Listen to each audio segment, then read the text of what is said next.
আল্লাহ পাক তিনাকে কুরাইশ করেছে, সেই খানদানের আওলাদ হিসাবে আমিও কুরাইশ বলে দিয়ে যাচ্ছি।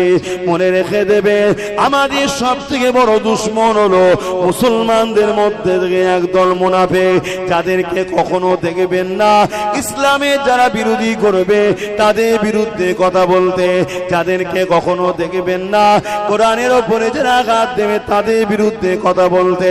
অথচ যদি কোনোদিন কোন উলামা আপনাদেরকে বাঁচাবার জন্য দুনিয়ার জালিম নেতাদের বিরুদ্ধে কোনো কথা বলে, এই মুনাফিক মুসলমান কোন তখন ওই উলামাদের বিরুদ্ধে কথা বলে দেয়। আজ বাংলার জমিনে কোটি কোটি উলামা রয়েছে, কোন উলামার মুখ থেকে কি কখনো শুনেছে? হ্যাঁ, গুটি কতক বলেছে, ওই গুটি কতককে বাদ দেন, বাকি উলামাদের মুখ থেকে কখনো কি শুনেছে? বাবারা, যেখানে আল্লাহ ছাড়া অন্য কোন গায়রুল্লাহর উপাসনা হয় আর উপাসনাকে কেন্দ্র করে কোন খাদ্য হয়, ওই খাদ্য যদি কেউ খায় বাবা, সে বেঈমান হয়ে যাবে, কাফের হয়ে যাবে। এই কথা কি কখনো কাউকে বলতে আপনারা শুনেছেন? না, বলবে না। কিন্তু হ্যাঁ, কিছু উলামারা বলেছে, আর সে উলামাগুলো বলেছে, তার বিরুদ্ধে একটা বড় অংশের উলামা বিরুদ্ধে লেগে গেছে। তার মধ্যে থেকে আমি একজন, ইনশাআল্লাহ আমি বলেছিলাম আমার রাজ্যের সরকার মুসলমানদেরকে কাফের বানাবার জন্য রাজ ক্ষমতা দিয়ে বড় প্ল্যান তৈরি করেছিল বা এখনো করতে চলেছে।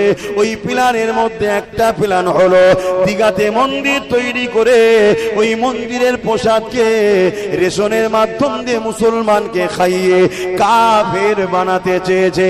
এই কথাটা যখনই বলে দিয়েছি, অনেক মুসলমান মুনাফিক বলছে আব্বাসকে জলসা করতে দেওয়া যাবে না, এ মাঠ নয় ও মাঠে নিয়ে যাও, এখানে নয় ওখানে নিয়ে যাও। একটাই কারণ হলো, কেননা এরা দুনিয়া জমিনে মুসলমান সেজে আছে, কিন্তু এদের অন্তরটা ইসলাম বিদ্বেষীদের সঙ্গে লেগে আছে। তুমি ক্ষমতার আসনে বসে আছো, তুমি মানুষের রুজি রুটির কথা ভাববে, মানুষের শিক্ষা কারবারের কথা ভাববে, কেন মুসলিম ধর্মের ভাবাবেগে তুমি আঘাত দিতে যাচ্ছ? যেমন হিন্দু ভাইদের, অন্যান্য ভাইদের গরুর গোশত খাওয়াটা ভাবাবেগে আঘাত দিয়া, ঠিক তেমনি কেউ যদি বড় প্ল্যান করে অন্য খাবারের মধ্যে যদি অমুসলিম ভাইদেরকে গরুর গোশত খাইয়ে দেয়, এটা যেমন অন্যায় হবে, জুলুম হবে, তার থেকেও বড় অন্যায় জুলুম হলো ইসলাম একত্ববাদের বিশ্বাস করে তার গায়রুল্লাহর উপাসনা করা। কোন স্থানের খাদ্য খাওয়ালে মুসলমানরা কাফের হয়ে যায়, ওই খাবার তুমি কেন রেশনের পক্ষ দিয়ে মুসলমানকে খাওয়াচ্ছিলে? এর বিরুদ্ধে কটা উলামা কথা বলেছে বলুন তো দেখে। বেলিয়ে মন খারাপ করার কিছু নাই। যুগে যুগে আমাদের উপরে অনেক জুলুম হয়েছে, যুগে যুগে আমাদের উপরে অনেক অত্যাচার হয়েছে। এমনও দিন গেছে এই জমিনের উপরে মুসলমান দিওকে এত কতল করা হয়েছে, দাজেলা নদীর পানিখানা লাল হয়ে গেছে, হালাকু খান এত মেরেছিল এবং মুসলমানদের কাটা মাথাগুলোকে নিয়ে বিশাল বিশাল রাজপ্রাসাদ তৈরি করে ফেলেছে। কিন্তু এরপরও শুনে রেখে দেন, সেই হালাকু খান মিটে গেছে, ইসলাম আজও জিন্দা আছে। এত মেরেছে, এই মাথার খুলি নিয়ে ইট যেমন সাজায়, বড় বড় রাজপ্রাসাদ তৈরি করেছে মুসলমানদের মাথায়। হালাকু খান নাম মনে রাখবে। আর দাজলা নদীর পানি পুরো লাল রক্তে, এত খুন মুসলমানদের। কিন্তু এরপরও হালাকু খান মিটে গেছে, আলহামদুলিল্লাহ। আজও ইসলাম সারা কায়নাতে, সারা পৃথিবীতে চলছে। শুধু চলছে তা নয়, আজকে দিন ইসলামের উপরে রিসার্চ করে দেখা যাচ্ছে তাম পৃথিবীর বুকে নতুন করে যুবক যুবতীরা যে ধর্মের দিকে নতুন করে ছুটছে, এখনো যে ধর্মের দিকে মানুষ আগিয়ে আসছে দ্রুত ভাবে, ওই ধর্মের নাম হলো ইসলাম। এ যুবক কিন্তু এখানে একটা বুঝার বিষয়, প্রকাশ্য দুশমন যতই শক্তিশালী হোক না কেন, তার মোকাবেলা করা, তার সাথে লড়াই করে বিজয় হওয়া, এটা ইসলামের জন্য কোনো ব্যাপার নয়। কেন? আলো এমন একটা জিনিস, অন্ধকার যত গভীর হোক না কেন, আলো যেই আসে অন্ধকার কেটে যায়। আল ইসলাম নূরুন ওয়াল কুফরু যুলমা, আল ইসলাম নূরুন ওয়াল কুফরু যুলমা। এ যুবকেরা, তরুণেরা, ইসলাম এমন একটা নূর, এই নূরের আলোর কাছে কুফরি অন্ধকার যতই হোক না কেন আলোকিত করতে কোনো অসুবিধা হয় না। তাই প্রকাশ্য দুশমন যত শক্তিশালী হোক না কেন, প্রকাশ্য দুশমন যত পাওয়ারফুল হোক না কেন, এই জায়গাতে কোনো অসুবিধে নাই। বিজয় আগেও হয়েছে, আজও হবে। ইমাম মেহেদী সাল্লামের নেতৃত্ব হবে। এ যুবকেরা মনে রেখে দেবেন, তাহলে অসুবিধাটা কোথায়? অসুবিধা হলো মুসলিম দাবিদারদের মধ্যে দাড়ি টুপি রেখে হোক, দাড়ি টুপি চেঁচে হোক, মুসলমান নামধারীদের মধ্যে থেকে এক দল মুনাফিক রয়েছে। এই মুনাফিকরা হলো আমাদের জন্য বড়ই ভয়ঙ্কর, বড় ভয়ঙ্কর। মানে এরা আমাদের থেকে সব লাই, এরা আমাদের সাথে থাকে, কিন্তু এদের বাহ্যিকটা আমাদের সাথে, অন্তরটা থাকে ইসলামের দুশমনদের সাথে। কথা অসুবিধা হচ্ছে না তো? শুনছেন তো মন দিয়ে? মাইকে আওয়াজ বুঝতে পারছেন তো? এটা আল্লাহর কোরআন, বেশি দূর নয়, সূরা বাকারা খুলে দেখুন। আল্লাহ বলছে, মানুষের মধ্যে একদল মানুষ আছে যারা নিজেদেরকে মুসলিম দাবি করে, কিন্তু তারা আদৌ মুসলমান নয়। তারা মুসলমানকে বোকা বানাতে চায়। মূলত তারা নিজেরাই বোকা হচ্ছে। তাদের আখিরাত কত ভয়ঙ্কর হচ্ছে তারা বুঝতে পারছে না। তারা যখন মুসলমানদের সঙ্গে মেশে মুসলমানদেরকে বলে, আরে আমি তো তোর সাথে আছি, আমরা তো তোদের, আমরা তো আছি, কথা বললেন। আর অপর দিকে গোপনে যখন তারা তাদের দুনিয়ার প্রভুর সাথে মেশে, তখন তাদেরকে যে বলে, আমরা তো শুধুমাত্র মুসলমানদের সঙ্গে নাটক করি, বোকা বানাই। কিছু বুঝতে পারছে? এদেরকে শরিয়তের ভাষায় মুনাফিক বলা হয়। তরুণেরা, এই মুনাফিক হলো আমাদের জন্য সব থেকে বড় ভয়ঙ্কর। কেননা আমার বাড়িতে কটা দরজা আছে, আমার বাড়ির ভেতরে কোথায় কি আছে কেউ জানে না। কিন্তু আমার ঘরের লোক যদি বাইরের দুশমনকে জানিয়ে দেয়, তবেই তো নকশাটা পেয়ে যাবে। এখান দিয়ে যেতে হবে, এখানে সুড়ঙ্গ আছে, এখানে দরজা আছে, যদি সমস্যা হয় এই দিক দিয়ে চলে যেতে হবে। সব ব্লুপ্রিন্টটা যদি দুশমনের হাতে কেউ দিয়ে দেয়, তাহলে দুশমনের জন্য তো আমাকে পরাজিত করতে সহজ হবে। এই আমাদের মধ্যে একদল মুনাফিক রয়েছে। হে যুবকেরা, তরুণেরা, বাপেরা, তারা এমন করে ইসলামের দুশমনের সঙ্গে মিশে আমাদেরকে ভেতর থেকে ক্ষতি করছে। এই জমিনের ওপরে তারা এই ভাটপাড়া অর্জুন সিং এর বিরুদ্ধে কেস করবে না। যে বলেছে ইসলামে নাকি রেপ করা পাপ নয়, তার বিরুদ্ধে কথা বলবে না। যে কিনা এমন করে কোরআন শেষ হয়ে যাবে বলবে, তার বিরুদ্ধে মামলা করবে না, তার বিরুদ্ধে কথা বলবে না। অথচ ওই মুসলমানদের সামনে কোন উলামা যখন বলবে দিনের স্বার্থে, মসজিদের স্বার্থে, বাবারা আল্লাহ দিনের স্বার্থে তোমরা ঐক্যবদ্ধ হও, এক হও, এক হও, কাউকে মারার জন্য নয়। কারণ ইসলামের জুলুম করা হলো হারাম, কিন্তু নিজের পরিবার, নিজের বাচ্চাদের ভবিষ্যৎ বাঁচাবার জন্য এক হও, নিজের মসজিদের উপরে হামলা করে রুকার জন্য এক হও, নিজের কবরস্থানকে রুখার জন্য এক হও। এই মুনাফিক গুণ তখন বলবে, অন্য বক্তা নিয়ে আসো, এ বক্তা চলবে না। আছে না? সেই কোয়ালিটি এইগুলো কি আমাদের প্রথম চিনতে হবে? অসুবিধা হলে বলুন, লাইন ঘুরিয়ে দিচ্ছি। আপা অসুবিধা হচ্ছে আপা? এইগুলো হলো সেই কোয়ালিটি। এটা কি নতুন না, আগেও ছিল? হ্যাঁ,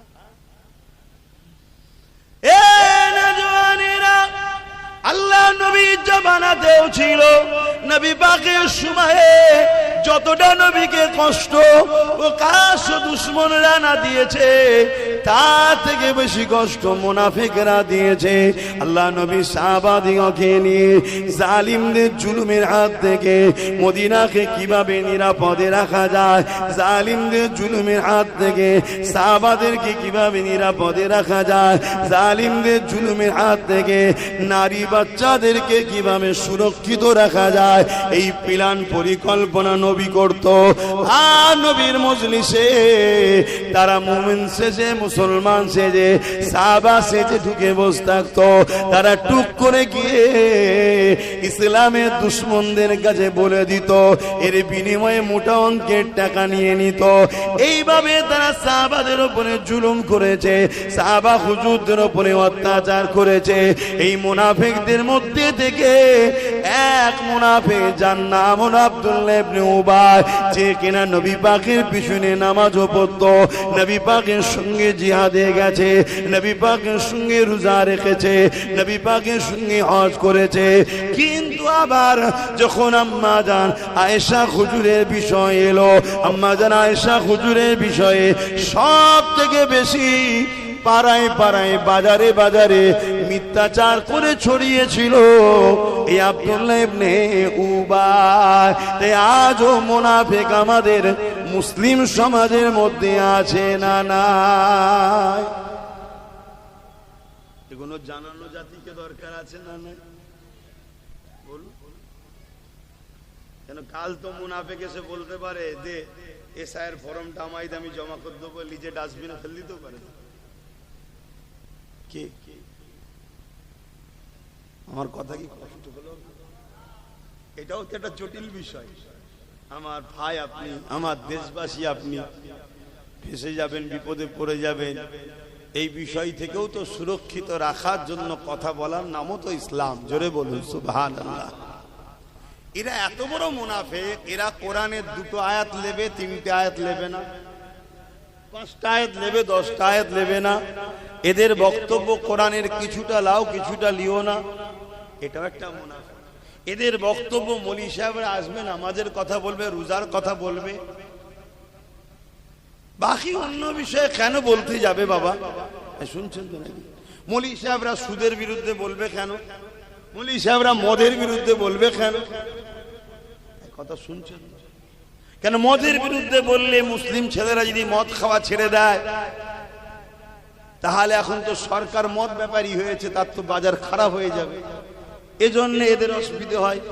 এই মুনাফিক মুসলমানগুলো তখন বলে কি না, ওই মদের বিরুদ্ধে বলছে, ওই হুজুর আনা যাবে না। শুনছেন তো নাকি? আর মদ যদি বিক্রি না হয়, তাহলে বাড়ি বাড়ি বাড়ি বাড়ি ভাতা ভিক্ষাটা দেবে কি করে? আর ভিক্ষা যদি না পায়, তাহলে মা বোনেদেরকে তো সাথেও পাবে না। শুনছেন তো নাকি? এই জন্যই তো সমস্যা। কিন্তু বলুন, আমার ইসলামে মদ হালাল না হারাম? আমার সংবিধান মদের পক্ষে না বিরুদ্ধে? আমি সবাইকে জিজ্ঞেস করছি, আমার সংবিধানও মদের বিরুদ্ধে। তাহলে আজকে আমরা কোথায়? বাবেরা, নওজওয়ানেরা, ইতিহাসের পাতায় একটা যোদ্ধার নাম বলে যায়, শুনে রেখে দেয়, যিনার নাম হল হযরতে সালাউদ্দিন আইবি রাহমাতুল্লাহ আলাইহি, যিনি একদিকে যেমন মিশরে হুকুমত করেছিলেন, আবার তিনি জগৎ বিখ্যাত আল্লাহ পাকের ওলি বান্দা ছিলেন। তিনার জীবনে এমন কোন রাত যায়নি তাহাজ্জুদের নামাজ কাজা করেছে। আবার মিশরের রাজত্ব চালাচ্ছে। আর আজকে আমাদের ইমামরা যদি বলে, তোদের আমি তো ইমাম রে, আমার পিছনে তো নামাজ পড়ি, জুম্মাটাও তো পড়িস, এক কাজ কর, এবারে পঞ্চায়েতে যখন ভোট হবে আমি এই বুথে দাঁড়াবো, আমাকে ভোটটা দিস। কি বলবে মুসল্লিরা, এই ইমাম ভালো নয়, শুনছো তো নাকি? কেন এই সমস্যা, এই রোগ আমাদের মধ্যে ঢুকলো কেন? আর ওমর ফারুক মসজিদে নামাজও পড়ায়, অর্ধেক পৃথিবী চালায়। জোরে বলুন সুবহানাল্লাহ। তাহলে এই রোগটা আমাদের মধ্যে ঢুকেছে কি করে? সমস্যাটা কোথাও বুঝতে পারছেন তো নাকি? হ্যাঁ, এটা রোগ, এটা মারাত্মক। ইমাম ওই গ্রামে সব থেকে ভালো লোক না খারাপ লোক? বলুন বলুন, আমি জিজ্ঞেস করছি। আপনি আপনি আপনি ইমামটা কার? মুসলমানদের তো নাকি? তো মুসলিম মহল্লায় মসজিদে ইমাম যিনি আছে ওই মহল্লাতে তিনি ভালো লোক না খারাপ লোক? তাহলে তাকে আপনি যখন ভালো বলছেন, তাহলে সেই ভালো লোককে আপনি নেতা বানাচ্ছেন কেন? বলছেন না ওটা মৌলী সাহেবদের কাজ। তাহলে কি কাজ? মুরগি জবাই করা কাজ। মৌলী সাহেব মুরগি জবাই করবে আর আমরা খাবো। আর আমার মৌলী সাহেব গুলোকেও বলি যে আপনারা কোথায় গেলেন? হ্যাঁ, আপনাদেরও অবস্থা নিজেরাই খারাপ করে ফেললেন। এখনো টাইম আছে। কেউ না সাদ্দিক আব্বাস সিদ্দিকীর সাথে আছে, আসো, সংগঠিত হও, নিজে বাঁচো, নিজের পরিবারকে বাঁচাও, মুসলিম জাতিকে বাঁচাও। পাশাপাশি একজন প্রকৃত আল্লাহ মান্যে ওয়ালাই পারে সর্বধর্মের মানুষকে নিরাপত্তা দিতে, বাকি অন্য কেউ পারে না। আমি চ্যালেঞ্জ করছি, যদি পারতো 79 বছর দেশ চালাচ্ছে অন্যজনরা, এখনো আমার দেশের গরিবের সংখ্যা 80% কেন? এর উত্তরটা দেন। এই কথা বুঝছেন না? বোঝেন না?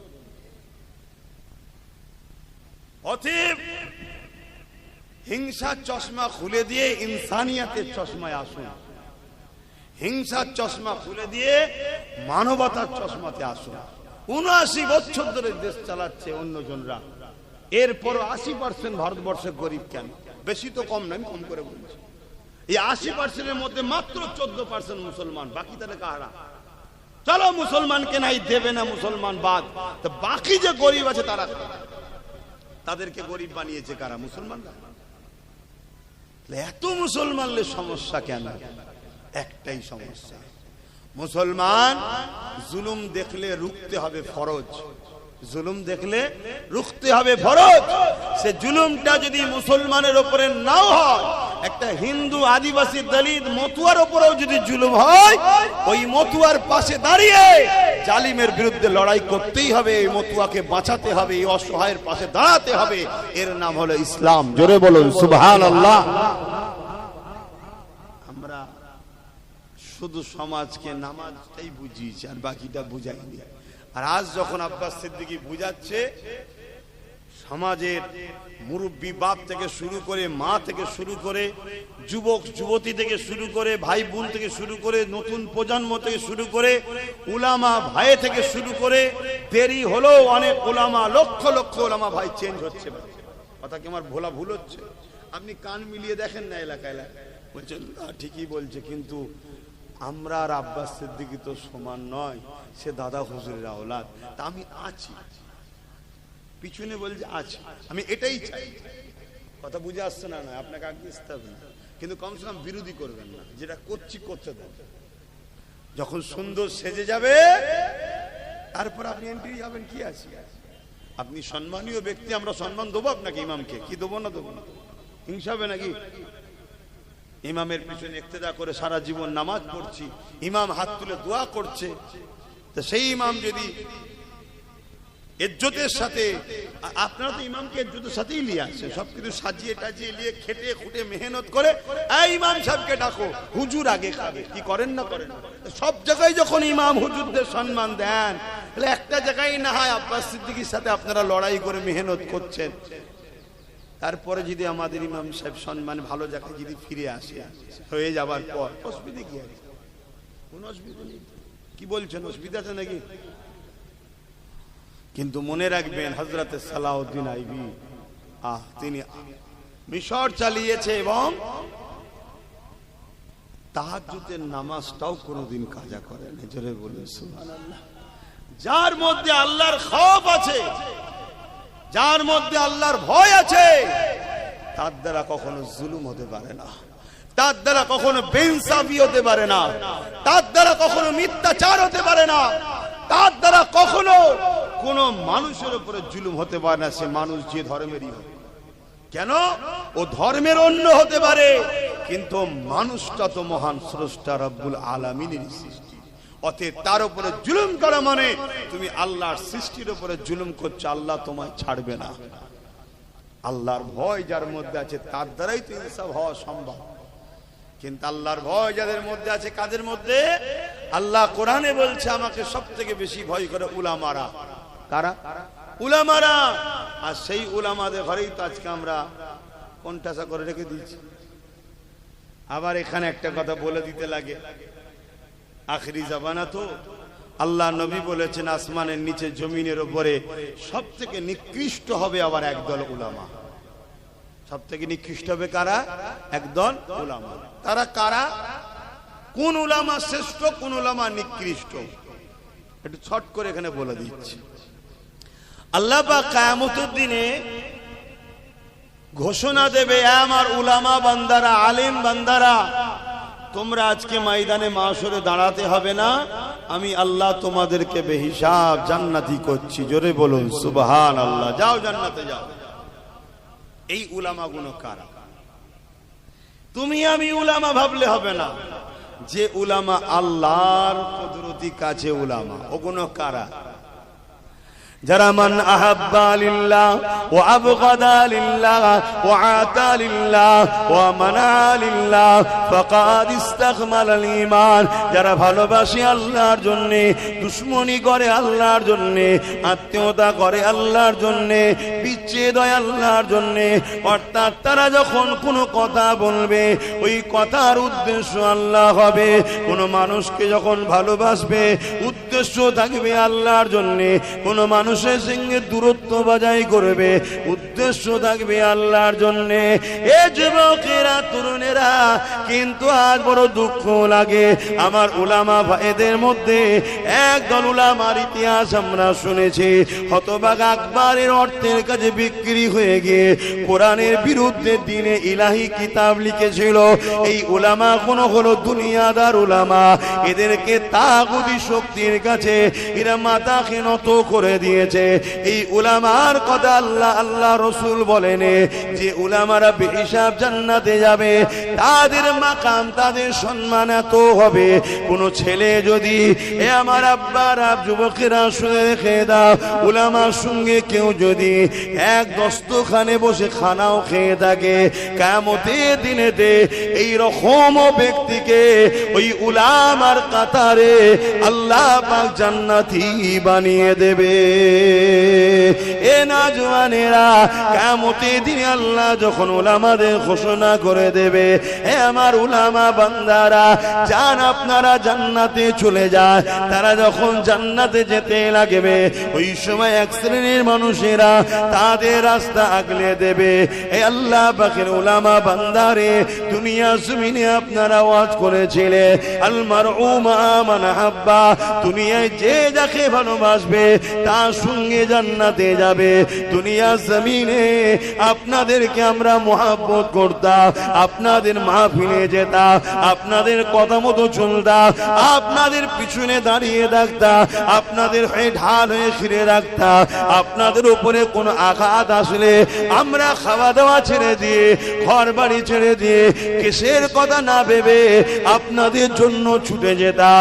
আপনাদের জন্য দুনিয়ায় অনেকের সঙ্গে আমাদের সম্পর্ক নষ্ট হয়েছে, কেননা আপনারা বলেছিলেন বাবারা এদের সঙ্গে মিশে না, বাবা আপনাদেরকে মেহমানদারি করেছি, আপনাদেরকে পেয়ার করেছি, ভালোবেসেছি। আজ আপনারা জান্নাতে চলে যাচ্ছে, আমাদেরকে বাদ দিয়ে, এটা কেমন করে হতে পারে? আপনারাই তো হাদিস শুনিয়েছেন, বুখারীর মধ্যে রয়েছে, এক গ্রাম্য মানুষ এসে আল্লাহ নবীকে জিজ্ঞাসা করবে, ইয়া রাসূলুল্লাহ, হাবিবাল্লাহ, কিয়ামতটা কবে হবে? আল্লাহ নবী বললেন, এ বাবা ছেলে, কিয়ামত একদিন না একদিন হবে, কেননা কোরআন বলেছে ইযা ওয়াকাতিল ওয়াকিয়া লাইসা লিওয়াকাতিহা কাসিবা, কিয়ামত অবশ্যই হবে যার মধ্যে কোনো সন্দেহ মিথ্যা না। তবে বাবা ছেলে রে, মাদাত্তালাহা, তুমি কিয়ামতের জন্য কি তৈরি করেছো, কি প্রস্তুতি হয়েছো? কেন কোরআন বলছল তানজুরু নাফসুম মা কদ্দামাত লিগাদ, প্রতিটা নফসের উচিত পরকালে ভাবা। তা তুমি যে কিয়ামতের খোঁজ নিচ্ছ, এটা তো হবে, তা তুমি কি তৈরি হয়েছো?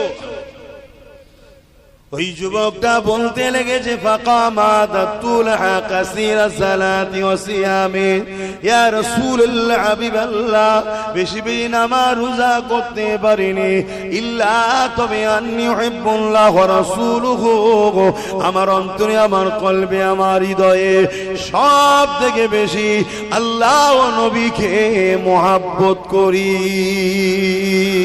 এই কথাটা শুনে নবী আমার উত্তর দিয়েছিলেন আল মারু মা মান হাব্বা। এ বাবা সাহাবারা শুনে রেখে দাও, দুনিয়ায় যে যাকে ভালোবাসবে তার সঙ্গে জান্নাতে যাবে। আমরা উলামারা এই হাদিস আপনাদেরকে শোনায়, আপনারা শুনে রাখছেন। কিয়ামতের দিনে ওই সময় জিজ্ঞাসা করা হবে, আপনারাই তো বলেছিলেন দুনিয়ায় যে যাকে ভালোবাসবে তার সঙ্গে জান্নাতে যাবে। আজ আমরা আপনাদেরকে ভালোবেসেছিলাম, আজ আপনারা চলে যাচ্ছেন কেন? ওই সময় উলামারা আল্লাহ পাকের আরশে আজিমের দিকে ফিরে আসবে। আমার আল্লাহ পাক বলতে লাগবে, এ আমার উলামা বান্দারা কি হয়েছে তোমাদের? আল্লাহ পাক তখন ওই সময় উলামারা বলবে, ও রব্বি আল্লাহ, দুনিয়ায় যারা আমাদেরকে বিয়ার করতো, আমাদের কাতারে দাঁড়াতো, আপনার দিনের প্রচারের জন্য আমাদের বডিগার্ড হয়ে থাকতো, আমাদের সহযোগী হয়ে থাকতো, আমাদের কাতারে বসে থাকতো, এরা যদি সাথ না দিত আল্লাহ, হয়তো আমরা দিন প্রচার করতে গিয়ে হাজারো বাধা শিকার হয়ে যেতাম। ঠিক না বেটি? তোমরা যদি না সাথ দিতে, এই দিন প্রচার করতে গিয়ে আমাদের বাধা হতো না? হতো না আরো? কিন্তু বাধাকারীরা ভাবছে যে না, বাধা দিতে গেলে ওদের পাশে প্রচুর লোক আছে, তাহলে এটা তোমরা ওসিলা না। আমি যেমন দিন প্রচার করছি, একটা মহান কাজ, তোমার ওসিলাতেই তো এই মহান কাজটা হচ্ছে, তুমি কেন বেকার যাবে? এবার শোনো, আল্লাহ তাদের বড় অবদান ছিল, আজ তাদেরকে আমরা শুনিয়েছিলাম, দুনিয়ায় যে যাকে ভালোবাসবে দুনিয়ায় সে তার সঙ্গে পরকালে জান্নাতে যাবে। এই রাসূলের হাদিস তাদের কাছে শোনাতা, ও আমার আল্লাহ, আজ তারা বড় আশা নিয়ে আবদার জানিয়ে রুখে দিয়েছে রাস্তা, কেন আমরা তাদের সঙ্গে জান্নাতে যাব না? আমার আল্লাহ বা বলবে, এ আমার উলামা বান্দারে, সাদ্দাক্তা, তারা সত্য কথা বলছে। আমার হাদিসের হাদিস, আমার হাবিব যে হাদিসের কথা বলেছে, আমার হাবিবের কথাটাও হলো ওহী, কোরআন ওহী, একটা ওহী মাতলু আর একটা ওহী গায়র মাতলু। আমার হাবিব যা বলেছে, আমি আল্লাহ আমারই কথা বলেছে, এই উলামা বান্দাদেরকে জানিয়ে দেওয়া হবে, যাও তাদেরকে সাথে করে নিয়ে জান্নাতে যাবার ইজাজত দিয়ে দিলা। কথা বুঝে আসছে? এবারে ভাবু, দুদিনের দুনিয়া, আজ আছে কাল নাই, আজ আছে কাল নাই, কিন্তু আখিরাতের কথাও তো মাথায় রাখতে হবে। আজকে মানুষ যেভাবে সায়ালে টেনশন করছে, এর থেকে যারা পরিমাণ যদি অল্প টেনশন মানুষ জাহান্নাম থেকে বাঁচার করত, আজকে মানুষ মনে হয় দুনিয়া আখিরাতের শান্তি পেয়ে যেত। শোনো, পৃথিবীর কারো কোনো শক্তি নেই তোমার ভালো মন্দর বিষয় নিয়ে কেউ কিছু করতে পারে, সবটাই তোমার পাওনা, তোমার কর্মের ফলে আল্লাহর পক্ষ থেকে হবে। অতএব তুমি আমি যদি সেই আল্লাহকে রাজি রাখতে পারতাম, তুমি আমি যদি সেই আল্লাহকে ধরার মতো ধরতে পারতাম, তাহলে এই দুনিয়া হাজারো পরিকল্পনা করুক, হাজারো প্ল্যান করুক, নিজের প্ল্যানে নিজেই ফাঁসবে। আমরা নিশ্চয়ই জানি আবু জেহেল আমার নবীকে প্ল্যান করে কুয়ায় ফেলার প্ল্যান করেছিল না করেনি? জোরে বলে। আজকেও অনেকে সেই নবীর উম্মতকে প্ল্যান করছে বিভিন্ন ভাবে ফাঁসাবার। মনে রাখবেন, যত প্ল্যান করেছে প্রত্যেকবারে নিজেদের প্ল্যানে নিজেরাই জড়িয়েছে। ঠিক তো নাকি? বলবেন তো? নিজেদের প্ল্যানে নিজেরাই জড়াচ্ছে। আজকেও যে প্ল্যান চলছে এই প্ল্যানে দেখবেন নিজেরাই জড়িয়ে গেছে। কথা বুঝে আসছে না? বুঝতে পারছেন তো নাকি? কিন্তু অত গাফলতি হয়ে থাকা ভালো নয়। যে গাফলতি আমার কওমের হয়েছে, আমার কওমের যে গাফলতি, কচি দেখে দে তো, কচি এনে দে তো, ওটা করে না। নিজের পিঠ যদি চুলকায়, এখানে ওখানে চুল যাও, এটা নবীর মেম্বার। নিজের পিঠ যদি চুলকোই নিজেকেই চুলকে নিতে হয়, তাই তো নাকি? ভাষাটা খারাপ না, বাস্তব কথা। সমস্যা নিজেকে একটু দায়িত্ব নিয়ে করতে হবে। সব গাফলতি করে এলে বাবা এটা নিয়ে যা, নিয়ে যা, নিয়ে যা, নিয়ে যা, একেবারে গিয়ে ড্রামে চলে যাবে। কথা বুঝছেন তো নাকি? কেন আপনি নিশ্চিন্তায় বলতে পারি আমি, এ বাংলার মুসলমান, এ ভারতের মুসলমান, এরা অন্য জায়গা থেকে আসেন, এরা এখানে। কিন্তু আমাদের গাফলতির জন্য কিছু ক্ষতি হলেও হতে পারে। তার জন্য গাফলতি ছাড়তে হবে। ছেড়ে দেন, সব সমস্যা ঠিক হয়ে যাবে। আর দ্বিতীয়, সমাজে এতিমের যেমন কোনো গুরুত্ব থাকে না, গার্জেন হারা হওয়ার জন্য এই দুনিয়াবি ক্ষমতার জায়গাতেও নিজেদের গার্জেন, নিজেদের লিডার, নিজেদের দল, নিজেদের পাওয়ার না থাকার দরুন আমাদের সমাজে গুরুত্ব নাই। কথা কিছু বুঝে আসছে? তুমি তোমারটা তৈরি করো। কেউ যদি তোমাকে সাথে নিতে চায়, চলো একসাথে চলি, কিন্তু তা বলে তোর সাথে আমি যাব কেন, তুই আমার সাথে আসবি কোনোদিন? কথা খারাপ লাগছে নাকি? তাই না, দুজনে মিলে একসাথে করি, একসাথে, তাহলে আবার একসাথে থাকবে। কিন্তু সারা জীবন সেই পরের আব্বাকে ও আব্বা, ও আব্বা, ও আব্বা বলবেন। মাঠে খাটালো, ধান কাটালো, ধান ঝাড়ালো, সেদ্ধ করালো, চাল করালো, রান্না করালো, দেখছে আব্বা আব্বা করছে, ছেলেকে দিয়ে কাজ করিয়ে এলি। আর আমরাও ভাবছি আব্বা কত ভালোবাসে। লাস্টে যখন খাবার টাইম হয়েছে, ঘরের দরজা দিয়ে তারা বাব্বাটাই খাচ্ছে, তোমাকে আমাকে বার করে দিয়েছে। কি সমাজে ঘটছে না? সব কিছুর ভাগের বেলায় আমরা বাদ। কি গো, কথা কি খারাপ লাগছে? একটু বোঝে, একটু ভাবে। এটা যুগে যুগে হয়ে আসছে। আবু জেহেল কুয়া করেছিল আমার নবীকে ফেলবে। কুয়ায় পড়েছিল কে? জোরে বলে, আবু জেহেলই পড়েছে। আজকের আবু জেহেলরাও কুয়া খুঁড়ছে আমাদেরকে ফেলবে বলে।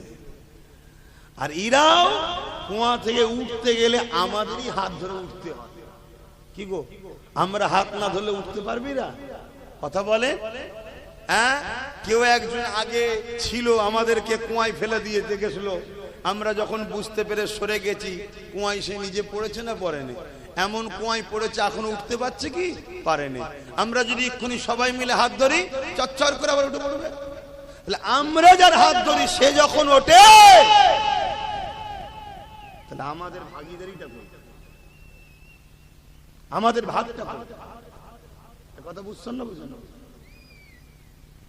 এইটাই আব্বাস সিদ্দিকী বুঝায় তার বাপকে, তার মাকে, তার বোনকে, তার ভাইকে, যে আমার নয় তার জন্য অজ করতে আমি আসি না। তোরকে আমার কথা নিতে কে বলেছে? শুনছেন না? শুনছেন? কিন্তু আমার বাপকে তো বুঝাতে হবে। 40 বছর ধরে তুমি সিলসিলার কাজ করছো, এই যে খুঁজছেন, আপনার ভাগ কি বুঝাতে হবে? আমার মাকে তো বুঝাতে হবে, আমার ভাইকে, আমার বোনকে তো বুঝাতে হবে। আল্লাহ পাক কোরআনে বলছেন, কু আনফুসাকুম ওয়া আহলিকুম নারা, নিজে বাঁচো, নিজের আহালদেরকে বাঁচাবার চেষ্টা করো। কোথা থেকে? জাহান্নাম থেকে। আপনারা কি আমাদের আহাল নয়? পরিবার নয়, দাদা হুজুরের সিলসিলার মুরিদ মুত্তাকিন নয়, যে দাদা হুজুরের নাও হন অনেক মুসলমান। তো আমার নবীর তো নাকি নবী বলছেন আমার উম্মতরা হলো আমার রুহানি আওলাদ। জোরে বলুন সুবহানাল্লাহ। সেই নবীর ঘরের ছেলে হিসাবে, একজন দ্বীনের আলেম হিসাবে নবীর উম্মতদের বুঝাবার দরকার আছে না নাই? যদি কেউ সে নবীর উম্মত না হয় ইমানদার, তাহলে তোমার প্রশ্ন নয়, তাহলে তোমার কথা নয়। কি গো, বুঝানো দরকার আছে না নাই? অসুবিধা হচ্ছে আপনাদের? মনে রাখেন, তামাম পৃথিবীতে যুগে যুগে যুগে যুগে আমাদের অসতর্কে, আমাদেরই ভুলের জন্য ইসলামের বড় বড় ক্ষতি হয়েছে। সেই ক্ষতি আবার আল্লাহ পাক নতুন প্রজন্মের দ্বারা পূরণ করিয়ে দিয়েছে। জোরে বলুন সুবহানাল্লাহ। কিন্তু আমাদের গাফলতির জন্য ক্ষতি হয়েছে, যে ক্ষতি আজ ভারতবর্ষ হতে চলেছে আমাদের ক্ষতির জন্য। একটা ছোট্ট উদাহরণ দিচ্ছি, ছোট্ট একটা উদাহরণ দিচ্ছি। উত্তরপ্রদেশে আই লাভ মোহাম্মদ লিখেছে একটা ছেলে, যেটা আগে বলছিলাম। বলো তো ভাই, ব্যানারে লিখেছে তোমার বিবেক কি বলছে, এটা কোনো অন্যায়? আমি রবিকে ভালোবাসি, একটা ব্যানার। এখানে লিখা আছে এভিএস মডেল স্কুল, একটা ব্যানারে দেখুন। পীর আবু বকর সিদ্দিক নলেজ সিরিজের করেছে ওই স্কুলে 2025-এ আবার নতুন বাচ্চা ভর্তি লিবার অ্যাড। অর্থাৎ আমি একটা কাজ করছি, তার প্রচার। আমি নবী মুহাম্মদ সাল্লাল্লাহু আলাইহি ওয়াসাল্লামকে ভালোবাসি, এটা আমার ভালো লেগেছে, এটা লিখেছি। এতে অপরাধটা কি? কত লোক ভারতের খবর পাকিস্তানকে দিয়ে দিচ্ছে, সেটা অপরাধ নয়? কথা বুঝছো না? তাদের তো ধরছে না। কত লোক ভারতের পতাকা তোমাদের এই বনগা কোন স্টেশনে বেঁধেছে, জেল দিল, ধারা হালকা দিল, পরের দিন কোর্টে জামিন হয়ে গেল, বিশেষ এক রাজনীতির দলের লোকেরা তাকে ফুলের মালা দিয়ে আবার ঘরে নিয়ে যাচ্ছে। শুনছেন? মানে ইরাদা ছিল কি, পতাকাটা বাঁধাবো পাকিস্তানে, তারপরে বলবো মুসলমানরা টিঙ্গেছে, এলাকার মুসলমানদের ধরপকড় করো, জেলে ভরো। কিন্তু হাতে নাতে ধরা পড়ে গেছে যখন, দেখছে আরে আমার কর্মী তো ধরা পড়ে গেল। হালকা ধরা দিল কেন? প্রশাসনের কিছু করা নেই, ওপর থেকে হ্যালো, ধারাটা হালকা দিবি, কেসটা বেশি দিবি না, চলে এলো নাকি? বুঝতে পারছেন তো নাকি? প্রশাসন দেখছে, যা আমি কি করবো, আমার চাকরি চলে যাবে, চলো হালকা ধারা। পরের দিন কোর্টে উঠলো, জামিন হয়ে গেল। শুনছেন? আর শারজিল ইমাম উমর খালিদ নাম জানেন? চেনেন আপনারা? চেনেন? অথচ এনআরসির জন্য লড়াই করতে গিয়ে দিল্লি শাহিনবাগ থেকে বন্দী করলো, তারা নির্দোষ। মানুষকে বাঁচাবার জন্য লড়াই করতে গিয়ে ডেটের পর ডেট, ডেটের পর ডেট, ডেটের পর ডেট, এখনো জেলে আছে। অপরাধ কি? সে মুসলমান। আর এখানে পাকিস্তানের পতাকা বানছিল, এদেরকে ধরে পরের দিন ছেড়ে দেওয়া হবে। কেন? নেতা ওদের, সব ওদের। আর শারজিল ইমাম আর ওমর খালিদ, এদের কেউ নেই। এই মাথায় ঢুকছে তো নাকি? এরপরও যদি না বোঝো, আমার কিছু তো দেখার নেই। তো আমার ডিউটি পালন করছি, আমি শুধু আমার ডিউটি পালন করছি। আল্লাহ পাকের কাছে আমি না ধরা পড়ে যায় যে বলিস নি কেন, এজন্য বলছি। আমার কথা যদি সবাই নাও নেন, আল্লাহর জাত পাকের কসম করে বলছে আমার কোনো অসুবিধা নেই। আল্লাহর জাত পাকের কসম করে বলছে আমার কোনো অসুবিধা নেই। আমার ভাই নওশাদের কোনো অসুবিধা নেই। ও যদি হেরাও যায়, ওর কোনো অসুবিধা নেই। কে বলেছে অসুবিধা? কথা মাথায় ঢুকছে না? ঢোকে না কেন? একটা স্টাম্প নিয়ে এসেছে মায়ের পেট থেকে, আওলাদে রসুল আওলাদে মুজাদ্দেদ, খানদানে রসুল আওলাদে মুজাদ্দেদ। একটা স্টাম্প নিয়ে দুনিয়ায় এসেছে। ওর আগেও দেখার দরকার নেই, পিছন ডায়ে কিচ্ছু দেখার দরকার নেই। তো ওর জন্য আল্লাহ ও রসুল যথেষ্ট। কথা বুঝে আসছে না? নাই। তারপরও এত সংগ্রাম, এত লড়াই কেন? আল্লাহর কাছে ধরা পড়ে যেতে হবে, হক কথা বলতে হবে। এবং নবী বলেছে নেতৃত্ব কুরাইশ বংশের বাচ্চারা দেবে। কথা বুঝে আসছে না? এজন্য বুঝানো। তো ভাইয়ের আমার, আজকে সেই কানপুরে লিখেছে এটা কোনো অপরাধ নয়, সংবিধানও বলছে অপরাধ, কিন্তু তারপরেও তার বিরুদ্ধে কেস হলো, ধরা হলো। এটা একটা বিষয়। আর একটা বিষয় হচ্ছে, এতদিন ওই উত্তরপ্রদেশে যতগুলো সেকুলারের নামে দলের নেতা ছিল, একটা কারো মুখে শুনেছেন যে উত্তরপ্রদেশে এইটা হয়েছে, এটা অন্যায়? আমার দেশ রাজ্যের কথা বলছি না, উত্তরপ্রদেশেরই যারা রয়েছে, কেউ একটা প্রতিবাদ করেছে শুনেছে? কেন? অতএব তারাও কিন্তু এতই বুঝাতো যে তোমরা এদিক ওদিক করো না, তোমরা এদিক ওদিক করলে এ চলে আসবে, ও চলে আসবে, এই করে করে মুসলমানকে রেখেছিল। একদিন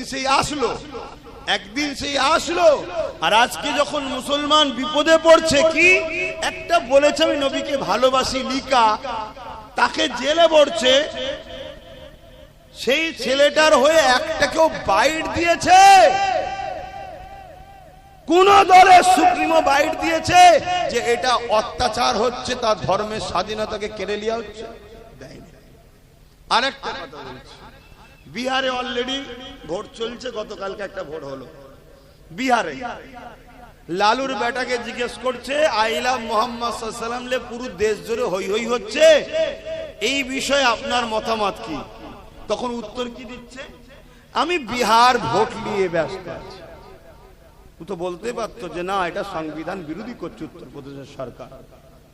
এদিকে বলছে না, বিহারের 19% ভোট আমায় দাও যদি বিজেপিকে রুখতে চাও। কেন? এই কথা বুঝছেন না, বোঝেন না? তুই যদি সত্যি মুসলমানদের ভালো চাইতিস, মুসলমানদের জানের থেকেও দামি যে মুহাম্মদ রাসূলুল্লাহকে মুসলমান ভালোবাসে, একটা কথা বলতে পারলি যে উত্তরপ্রদেশের সরকার এটা জুলুম করছে, এটা উচিত নয় করা, এতটুকু বলতে পেরেছিস? তাহলে এরা আমাদের চাই, এরা শুধুমাত্র বিজেপির ভয় দেখিয়ে নিজেদের গদি, নিজেদের পরিবারের গাড়ি বাড়ি, নিজেদের জায়গাকে শক্ত করছে, দ্বিতীয় কিচ্ছু নয়। এরা সব কন্ট্রাকচুয়াল। অনেক দেখবেন রাস্তায় টোল প্লাজা থাকে, toll plaza Australia company, France company, Chinese company, বিভিন্ন দেশের কোম্পানিকে সরকার দিয়ে দেয়। অনেক দেশের হয় ওই টোল প্লাজা 10 বছরের জন্য ভাড়া, 10 বছরে যত গাড়ি যাতায়াত করবে, যে দেশের কোম্পানি করছে সে দেশ নিয়ে নেবে, বাকি তারপরে ওটা দেশের হয়ে যাবে।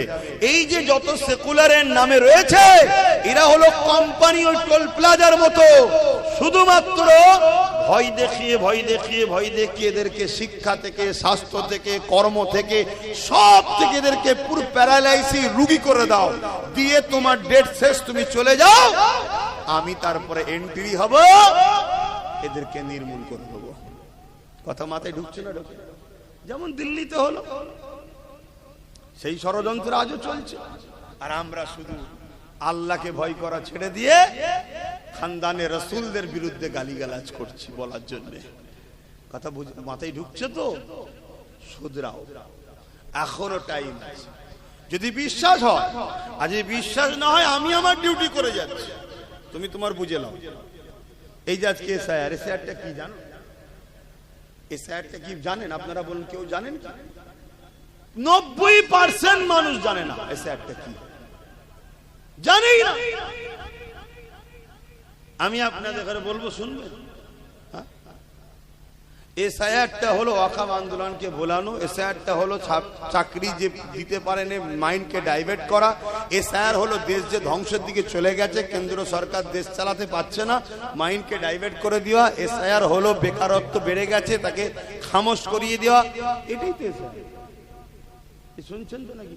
এখন দেখুন, কারো রুজি রুটি, চাকরি বাকরি আন্দোলন, ওয়াকফ আন্দোলন, ওবিসি আন্দোলন, কোন আন্দোলন আছে? সব কাগজ কি হবে কাগজ। শুধু মানুষকে প্রেসানে রেখে নিজের রুটিটা সেকে নিয়ে চলো কেটে পড়ো, তারপরেও তাওয়াই পড়ে থাকবে যাকে। হায় হায় হায়, কোথায় সমাজ চলে গেল? বাবেরা, নওজওয়ানেরা, তরুণেরা, মনে রাখবেন, আমি আরো একবার সতর্ক করে দিচ্ছি, যদি বাবরি মসজিদের প্রমাণ হয় 500 বছর ধরে ছিল, নামাজ হয়েছে, ওখানে কোনো নিচেই অন্য কোনো ধর্মের স্থানের কোনো প্রুফ পাওয়া যায়নি, এরপরও যদি সব প্রমাণ হওয়ার পরও বাবরি যদি তুমি আমি না পাই, এখানে তুমি যতই কাগজ থাকুক না বলো নাকি, যতই প্রুফ থাকুক না বলো নাকি, তুমি এই জায়গায় নিরাপদে আছো, তুমি এটা ভাবছো কি করে? আমি কি বলছি বুঝছেন তো?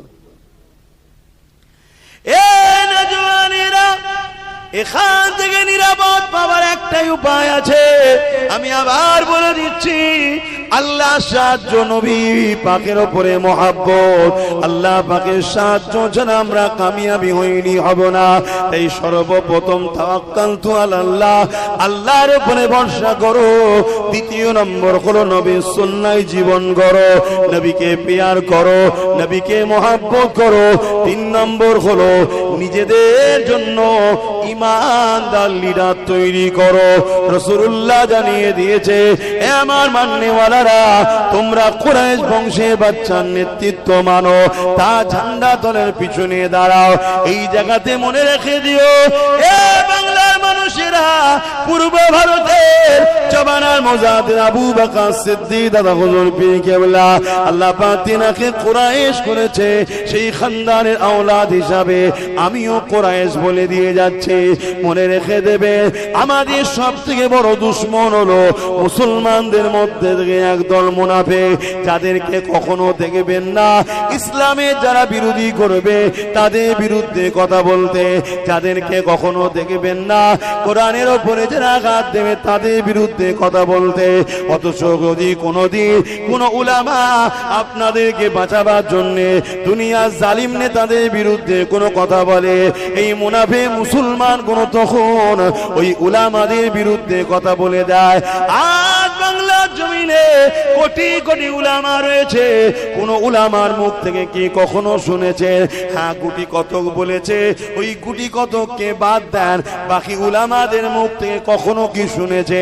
বাবারা, যেখানে আল্লাহ ছাড়া অন্য কোন গায়রুল্লাহর উপাসনা হয়, আর উপাসনাকে কেন্দ্র করে কোন খাদ্য হয়, ওই খাদ্য যদি কেউ খায় বাবা, সে বেঈমান হয়ে যাবে, কাফের হয়ে যাবে। এই কথা কি কখনো কাউকে বলতে আপনারা শুনেছেন? না, বলবে না। কিন্তু হ্যাঁ, কিছু উলামারা বলেছে, আর সে উলামাগুলো বলেছে, তার বিরুদ্ধে একটা বড় অংশের উলামা বিরুদ্ধে লেগে গেছে। তার মধ্যে থেকে আমি একজন, ইনশাআল্লাহ আমি বলেছিলাম, আমার রাজ্যের সরকার মুসলমানদেরকে কাফির বানাবার জন্য রাজ ক্ষমতা দিয়ে বড় প্ল্যান তৈরি করেছিল, বা এখনো করতে চলেছে। ওই প্ল্যানের মধ্যে একটা প্ল্যান হলো দিঘাতে মন্দির তৈরি করে ওই মন্দিরের প্রসাদকে রেশনের মাধ্যম দিয়ে মুসলমানকে খাইয়ে কাফের বানাতে চেয়েছে। এই কথাটা যখনই বলে দিয়েছি, অনেক মুসলমান মুনাফিক বলছে, আব্বাসকে জলসা করতে দেওয়া যাবে না, এ মাঠ নয় ও মাঠে নিয়ে যাও, এখানে নয় ওখানে নিয়ে যাও। একটাই কারণ হলো, কেননা এরা দুনিয়া জমিনে মুসলমান সেজে আছে, কিন্তু এদের অন্তরটা ইসলাম বিদ্বেষীদের সঙ্গে লেগে আছে। তুমি ক্ষমতার আসনে বসে আছো, তুমি মানুষের রুজি রুটির কথা ভাববে, মানুষের শিক্ষা কারবারের কথা ভাববে, কেন মুসলিম ধর্মের ভাবাবেগে তুমি আঘাত দিতে যাচ্ছ? যেমন হিন্দু ভাইদের, অন্যান্য ভাইদের গরুর গোশত খাওয়াটা ভাবাবেগে আঘাত দিয়া, ঠিক তেমনি কেউ যদি পুরো প্ল্যান করে অন্য খাবারের মধ্যে যদি অমুসলিম ভাইদেরকে গরুর গোশত খাইয়ে দেয়, এটা যেমন অন্যায় হবে, জুলুম হবে, তার থেকেও বড় অন্যায় জুলুম হলো ইসলাম একত্ববাদের বিশ্বাস করে তার গায়রুল্লাহর উপাসনা করা। কোন স্থানের খাদ্য খাওয়ালে মুসলমানরা কাফের হয়ে যায়, ওই খাবার তুমি কেন রেশনের পক্ষ দিয়ে মুসলমানকে খাওয়াচ্ছিলে? এর বিরুদ্ধে কটা উলামা কথা বলেছে বলুন তো দেখে।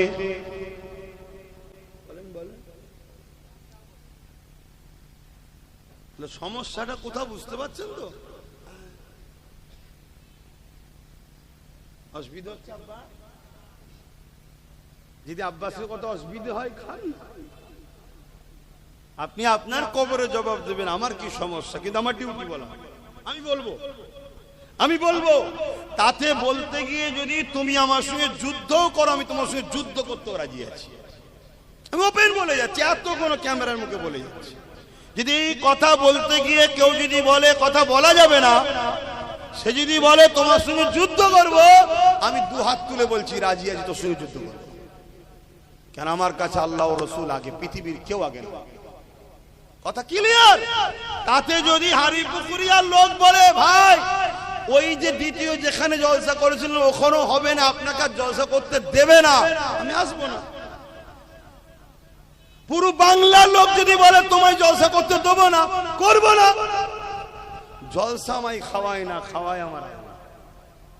শুনছেন তো নাকি? কিন্তু আল্লাহ রসুলের পক্ষে কথা বল। কেন? এটা একটা চক্রান্ত চলছে। 1 কোটি মরা লোক দ্বারা যেমন কোন উপকার কাজ করিয়ে লিয়া যায় না, 100 কোটি বেঈমান ভেতরে ভেতরে কাফের হওয়া মুসলমানের দ্বারা ইসলামের কোন কাজ হতে পারে না। এই জন্য ইসলামের দুশমনেরা আমাদেরকে ভেতর থেকে কাফের বানাতে চাইছে। কেন? আমরা যতদিন বেঁচে আছি ইনসাফ ততদিন থাকবে, আমরা যতদিন আছি ইনসানিয়ত থাকবে, আমরা যতদিন আছি ন্যায় থাকবে। আমরা যদি চলে না যাই তাহলে আজকের ফেরাউন কোনো মানুষের কাছে খোদা হয়ে টিকে থাকতে পারবে না। বুঝছেন তো নাকি? তাই মুসার বিরুদ্ধে সেদিনের ফেরাউন লেগেছিল, মুসা সাথীদের পিছনে লেগেছিল। আজকে ছোট ছোট যারা খোদা হতে চাইছে এরা দেখছে বাকি সবাইকে তো আমাদের কৃতদাস বানিয়ে নিয়েছি, সবাই তো আমাদেরকে সেজদা করে আর করে, সব করিয়ে নিয়েছি, মুসলমানদের তো হবে না। আবার মুসলমানের মধ্যে থেকে অনেককে খাবার খাইয়ে খাইয়ে কাজ তো মিটিয়ে দিয়েছি, কিন্তু অনেক উলামা আছে এই মুসলমানদের ঘরে জলসায় গিয়ে তওবা পড়াচ্ছে, এই মুসলমানদের ঘরে জলসায় গিয়ে বুঝাচ্ছে।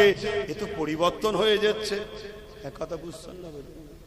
তাহলে তোমার কাজ তুমি করো, আমার কাজ আমি করি। ইমামতির কাজ ইমাম করবে, তাই তো নাকি? এখন স্কুলের মাস্টার যদি বলে ইমাম সাহেব সরো, আমি নামাজ পড়াবো, তাহলে ইমামের জায়গায় তুমি হাত দিয়েছো, তাহলে ইমাম তো তখন বলবে স্কুল থেকে সরো, আমি পড়াবো। তুমি নেতা যখন বলবে ধর্মের বিষয়ে হাত দেবে, তখন হুজুর তখন নাজিদের বিষয়ে হাত দেবে। এক কথা বুঝছেন না? বোঝেন না? তুমি কেন বললে যে কোরআন শেষ হয়ে যাবে, আমার উন্নতি শেষ হবে না? তোমাকে এটা বলার অধিকার কে দিল? তুমি বাকি কি বিষয়ে বলেছো সেটা তাদের ব্যাপার, আর তোমার ব্যাপার। আমার কোরআন নিয়ে বলার অধিকার তোমায় কে দিয়েছে? অতএব তুমি যখন আমার কোরআন নিয়ে বলতে ঢুকেছো, তাহলে আমি তো তোমার ঘরে হাত দেব। কথা বুঝছেন না? বোঝেন না? কিন্তু তুমি যদি মনে করো আব্বাস তোমার কওমের মধ্যে অনেককেই তো আমি কিনে রেখেছি, আরে শোনো, আব্বাস কওমের লোকের উপরে ভরসা করে কথা বলে না, আব্বাস কথা বলে আল্লাহর ভরসায়। হাসবুনাল্লাহু ওয়া নি'মাল ওয়াকিল, নি'মাল মাওলা ওয়া নি'মান নাসির। আমি এই কওমকে খুশি করার জন্য ওয়াজ করতে আসিনি, আমি আমার মালিককে খুশি করার জন্য ওয়াজ করতে এসেছি। আমার মালিক শুনছে আমার ওয়াজ, শুনছেন তো নাকি? হ্যাঁ, আমি ক্লিয়ার করছি আমার কবরকে, আমি ক্লিয়ার করছি আমার আখেরাতকে। তোমার যদি মনে হয় আমার সাথে সাথ দিবা, চলে আসো, তোমার কবর আখেরাত ক্লিয়ার হবে। আর আমার কথা যদি ভুল হয়, দূর থেকে উলামারা কাদা ছুড়াছুরি না করে হাদিস কোরআনের দলিল দিয়ে স্টাম্প মেরে ফতোয়া দাও না। কথা বুঝছেন না? একটা কথা খুব বাজারে চলছে, আব্বাস সিদ্দিকী বলেছে টিএমসি কে ভোট দেওয়া হারাম। শুনেছেন তো নাকি? ও তো কাটিং করা জিনিস, ও তো মুনাফিকরা কেটে ছড়িয়েছে, ও তো ছড়িয়েছে। কেন ছড়িয়েছে? যাতে করে আব্বাসকে বোঝানো যায় সাধারণ মুসলমানকে যে আব্বাস হলো বিজেপির লোক। আব্বাস কার লোক? বিজেপির লোক। এই জন্য টিএমসি কে ভোট দিয়ে হারাম বলেছে। ওই বিজেপির বিরুদ্ধে বলে না তো, এই জন্য এটা কাটিং করে এই মুনাফিক গুলো ছড়িয়েছে। কথা বুঝছেন না? বোঝেন না? হ্যাঁ, কিন্তু হাকিকাতে আমি কি বলেছি শুনবেন না? শোনা দরকার আছে না? নাই তো শোনা দেখতে পুরোটা শুনতে হবে। কি বলেছি? তা 20 মিনিট, এই 20 মিনিট বলছি, 20 সেকেন্ড, 30 সেকেন্ড, 1 মিনিট, 1.5 মিনিট কে ওয়াচ করে? বাকি বক্তা কোনো গেল কোথায়? আগে কই, পরে কই? হ্যাঁ, তাহলে একটুখানি বলি, ধৈর্য হারা হচ্ছেন না তো? 10 মিনিটের মধ্যে কাজ ছেড়ে দেবো। এই কমিটি, অসুবিধা হচ্ছে? তোদের ভয় লাগছে নাকি? ভয় লাগলে পরের বার দাওয়াত করবি নি। দাওয়াত করার সময় তো জোর করে যে করি, ভাই জান নিতে হবে। কোথায় গেল আমার আলী ভাই? ভয় লাগছে নাকি? দুনিয়ায় যদি কপালে জেল খাটা থাকে ঘুরে অসুবিধা কি আছে? কপালকে কেউ চেঞ্জ করতে পারে? দুনিয়ায় যদি মার খাওয়া কপালে মার খেয়ে নেবেন, অসুবিধা কি আছে? কিন্তু আখিরাতটা আপনার কামিয়াবি হবে যদি আপনি হকের পক্ষে থাকেন। কতদিনের দুনিয়া? আলী ভাইয়ের কত হলো? বয়স কত হলো? 48, একদম শেষের দিকে। খুব টেনে মুড়ি কতদিন আর? আচ্ছা লাও না 30 বছর আরো বেরিয়ে দিলাম, লাও, আল্লাহ ভালো জানে। 40 বছর, আল্লাহ ভালো জানে। 50 বছর, আচ্ছা আর 100 বছর দিলে খুশি? আল্লাহ ভালো জানে। কিন্তু গড় কি বলছে? গড়টা কি বলছে? 70, 80, এর উপরে তো কেউ যাচ্ছে না। ঠিক আছে, তারপরেও ধরে নিলাম 100 বছর।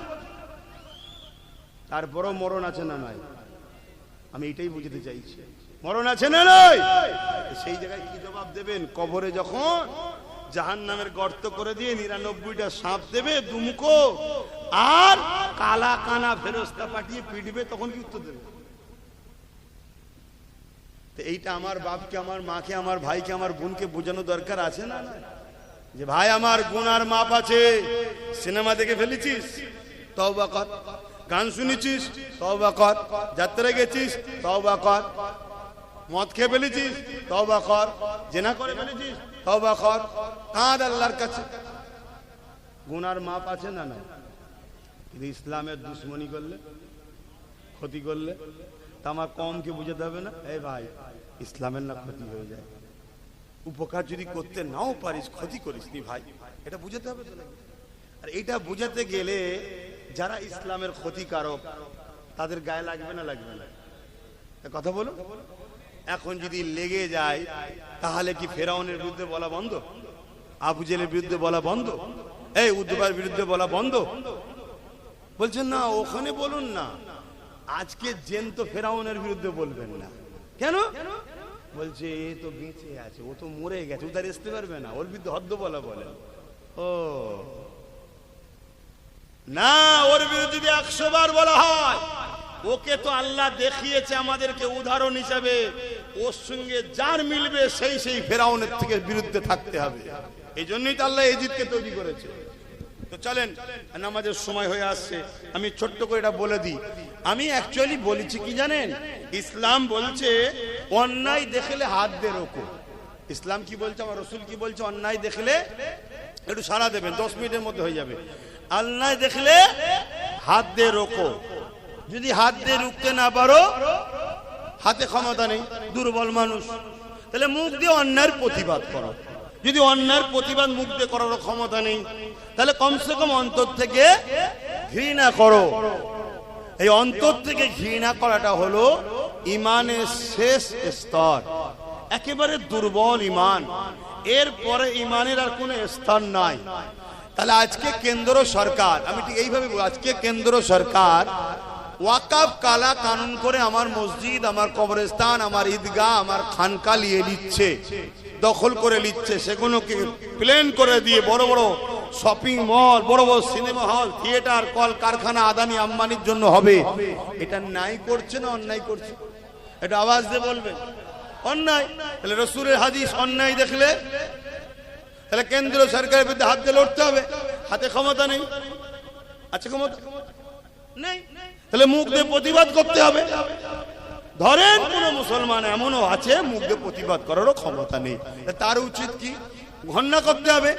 যদি এটাও না করে কোন মুসলমান যদি কেন্দ্র সরকারকে ভোট দেয়, তার মানে তাকে সাপোর্ট করলো, আরো শক্তিশালী হোক। সে শক্তি হয়ে কি করবে? আরো মসজিদ মাদ্রাসাকে ভাঙবে। তাহলে তুমি সাপোর্ট করলে না করলে না? কথা বুঝছেন? তাহলে তার মধ্যে কি ঈমান থাকবে?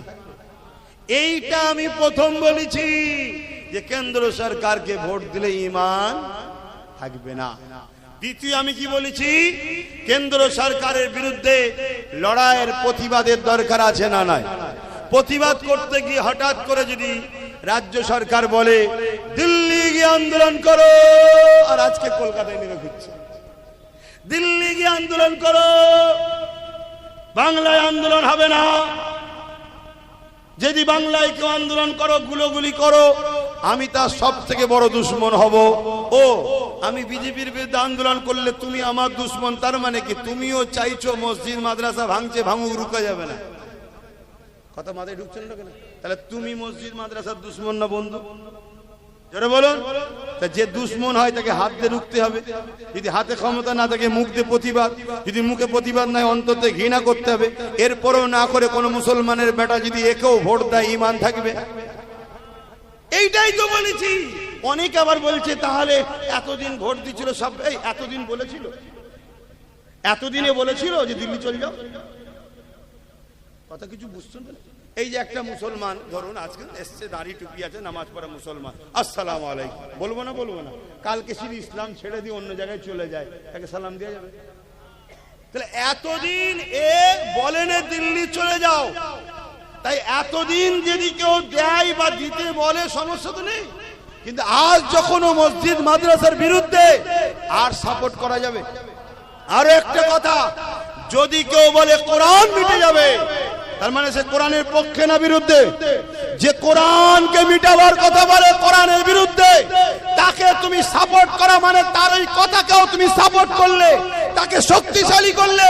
আজ মুখে বলেছে কাল বাস্তবে করবে, তার কি মান থাকবে?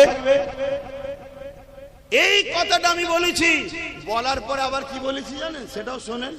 এরপরও বলেছি কি, যদি কেউ মনে করো যে এটা ভুল করে বলে ফেলেছে, তাহলে তোমার সরকারকে যে বলো একটা বাইট দিতে যে আমার এগুলো বলা ভুল হয়ে গেছে, তাহলে আমি এসে ওর বিরুদ্ধে বলবো, এর বিরুদ্ধে বলবো না। এই কথা বুঝছেন না? বোঝেন না? এগুলো কিচ্ছু দেয়নি, শুধু ছেড়েছে কি টিএমসিকে ভোট দিয়ে আব্বাস সিদ্দিকী হারাম বলেছে। এই শুনছেন না? শোনেন। ওই কবর আবু জেল যেমন কুয়া খুঁড়েছিল, এটা প্রচার করে নিজেদের কুয়া নিজেরাই খুঁড়েছিস। কেন মানুষ সবাই বোকা নয় রে। এখন মানুষের হাতে অ্যান্ড্রয়েড মোবাইল, মানুষ গুগলে সার্চ করে পুরোটা দেখছে। আর যাদের মধ্যে ঈমান আছে সে দুনিয়ার স্বার্থে যদি এ সাপোর্ট করেও থাকে, আমার বক্তব্য আলোচনা শোনার পরে তার দিল জাগবে আল্লাহর ভয়েতে। কোরআনের দুশ্মন, মসজিদের দুশ্মন, মাদ্রাসার দুশ্মন। দুর্গাপুরে বোলডুজার দিয়ে রাজ্য সরকার মাদ্রাসা ভেঙেছে এবং মিড ডে মিলের খাবার রাস্তার কুকুরের বাচ্চাকে দেবো তো মাদ্রাসার বাচ্চাদের দেবো না, এই রাজ্য সরকার বলেছে। এই সরকারকে কোনো ইমানদার ভোট দিতে পারে না। কথা মাথায় ঢুকছে না? ঢোকে না? যদি দেয় তার ঈমান থাকতে পারে না। এইটাই তো বলেছি। এবারে এই যদি এর ভুলটাকে স্বীকার করে নেয় যে আমার ওই কোরআন শেষে বলাটা ভুল হয়েছে, দিল্লি চলে যাও বলাটা ভুল হয়েছে, আন্দোলন তোমরা করো, রাস্তা যেন জাম না হয়, একটু আমার দিকেও খেয়াল রেখো, কেন আমি তো তোমাদের সাথে আছি, কি তাহলে ভিন্ন বিষয়। আর নাই শুধু মুখে বলবে এসআইআর হতে দেবো না, আমি বেঁচে থাকতে এসআইআর হতে দেবো না। এসআইআর চালু হয়ে গেছে, উনি মরে গেছে এমন কোন রিপোর্ট আছে নাকি? চালু হয়ে গেছে। কথা বুঝছেন না? বোঝেন? এগুলো শুধুমাত্র মুসলিম তোমাকে আমাকে বিশেষ করে বোকা বানাচ্ছে। আবার আজকে কি বলছে? বেঁচে থাকতে এনআরসি হতে দেবো না। আরে